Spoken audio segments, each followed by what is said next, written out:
2, 1, 0. Oh, yeah, she's a dandy. So we absolutely love hanging out at our pond, and it's getting to be that time of the year where the weather is better and you can enjoy it a little more. Today the high is 80, so it's a beautiful day out here. But we spent all day trying to catch fish to eat for lunch, and every bluegill we caught was tiny, and we just aren't getting the growth that we think we ought to be getting. So we decided it's time to do something about that, and we think we've found the best solution. Well, hey there, hobby homesteaders. Welcome back to Peaks Peak. My name's Lucas. And I'm Jaden.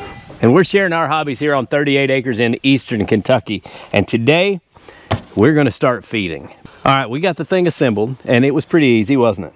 Mm-hmm. Definitely. You definitely didn't have to look at the instructions.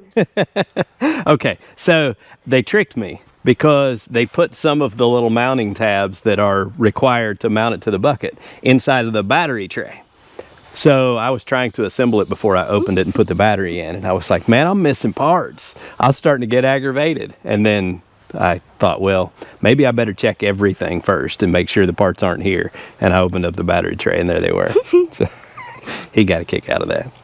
I'll show you guys how it assembles. It's real easy. But the first thing we're gonna do is go ahead and set our post. And we've decided that we're gonna set it over here. The majority of our fish, we think, live down in this end down here. It's got shallow water close to the deepest water. And so the catfish, the bass, everybody, they like the shade down there. There's lots to eat. So I think they mostly hang out down there. I want fish moving around so that my bass can eat them. So I'm going to feed over here, kind of in the middle. So I'm going to drive a post right here. We'll try it right here and see how that works. And I'm going to set the timer and let it run for a few days, and then I'll come up here. I'll capture some footage of them eating on a feed and see how quickly they adapt to it and all that. But Caden, won't you bring the post and the post driver over here, and let's get that thing set up. All right, you ever drove a post before?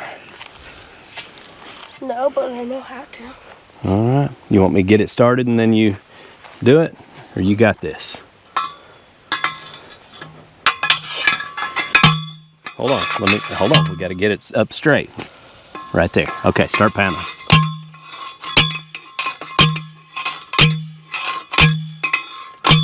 That's too loud for me. You're good, keep pounding.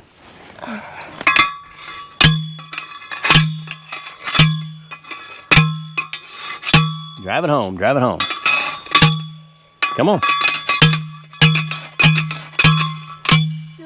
You're good, you're good. Keep her going, keep her going. We gotta get that fin all the way down to the ground. Keep going, keep going.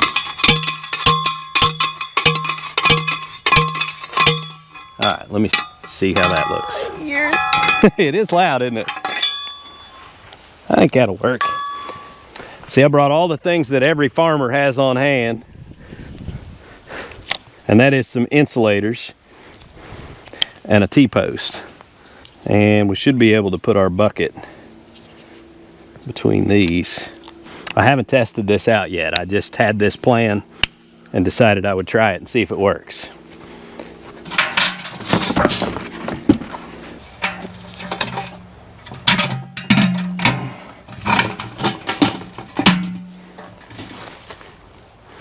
Okay, well, I really want it pointed straight out that way. It doesn't go that far, does it? What about that? There we go. We can do that. I need to basically strap this to the pole here. It actually honestly smells decent.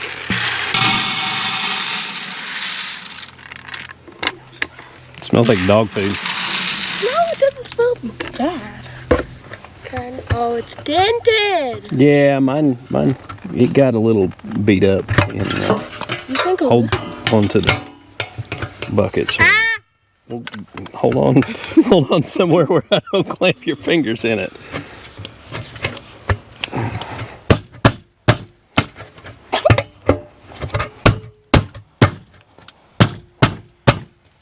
Yeah, so they really messed me over here. Okay, so we had one little issue, and that is Ours got dented a little bit in shipping. We just used a pair of vice grips and kind of straightened it out as best we could. Now, you know, it's only the bucket, and I don't expect this bucket to last forever. If the lid gives us trouble, I'll probably just go to Lowe's and buy a plastic bucket with a lid and put this feeder on it.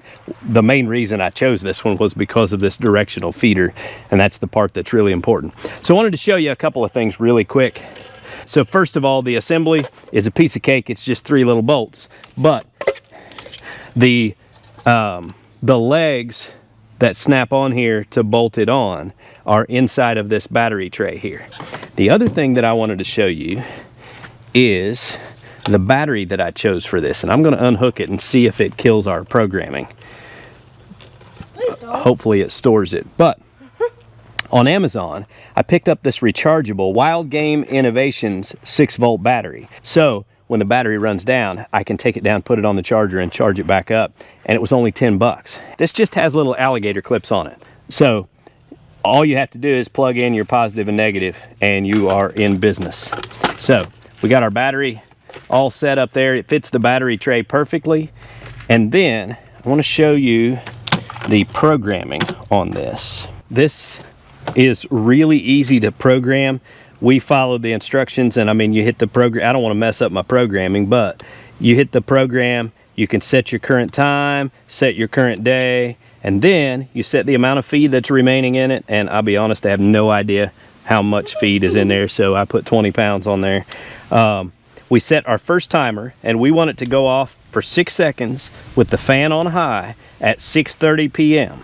So that's how we set our first timer. Now you can set a bunch more timers on here if you want to. We do not want any other timers going. Well, at least right this instant. So we have all of the other timers set to 0 seconds. So we are ready to go. But when you do a test, you only have like 5 seconds before it kicks on. So we'll try it out.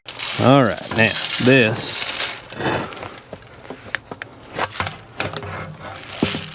should work just fine. All right, we're ready to test, Caden.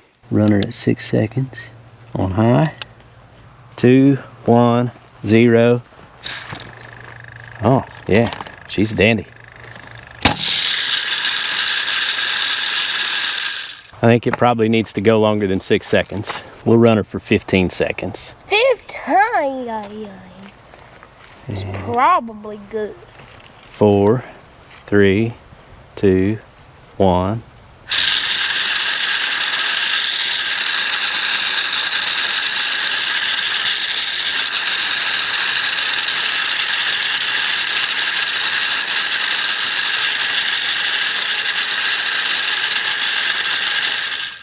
Yeah, That's quite a bit, isn't it? A little too much. So it's not quite all getting to the water. No, we might have to move it. But with the water level down, yeah. you know, I kind of didn't want to put it out any further. I think we'll run it like that for now. So I need to change my timer again. Timer 1, 15 seconds. Oh, this thing has a place to plug in solar power to charge it. Tilt it just a little bit. I'm gonna run the test one more time. See if it'll throw it out a little further with it tilted like that. Maple, you eating all the fish food? No, ma'am. She's all right. This about to scare her though, watch. Yeah, that's getting it pretty good.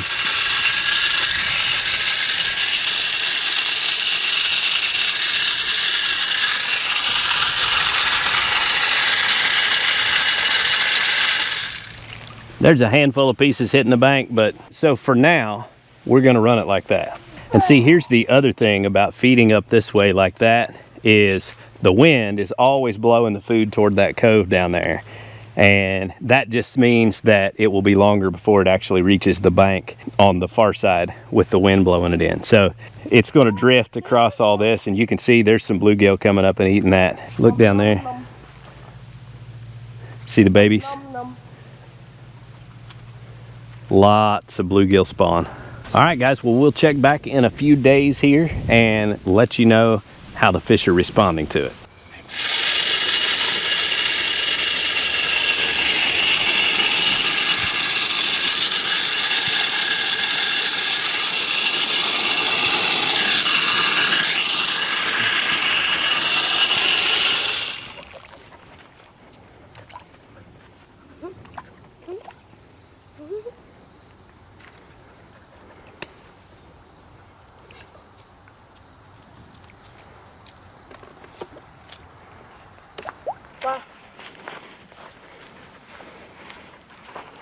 can't see the water.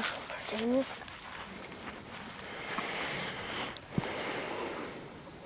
You can see the bluegill in the See them.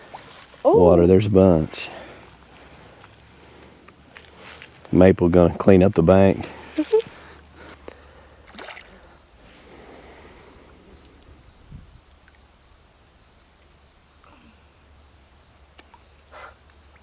What are you doing? You cheat fishing? Huh? What'd you put on there for bait? Some of those Maple, get back. green power bait, like green sparkly power bait. And I got a pretty big one. You did. Did you, that's a good one. That's power bait. Yeah. All right, cheater, throw him back in there. Man, steal that fish during feeding time. All right, guys, so it is Monday afternoon. We put the feeder out on Saturday afternoon, so they really only had Saturday, Sunday, and today to get used to the feeder.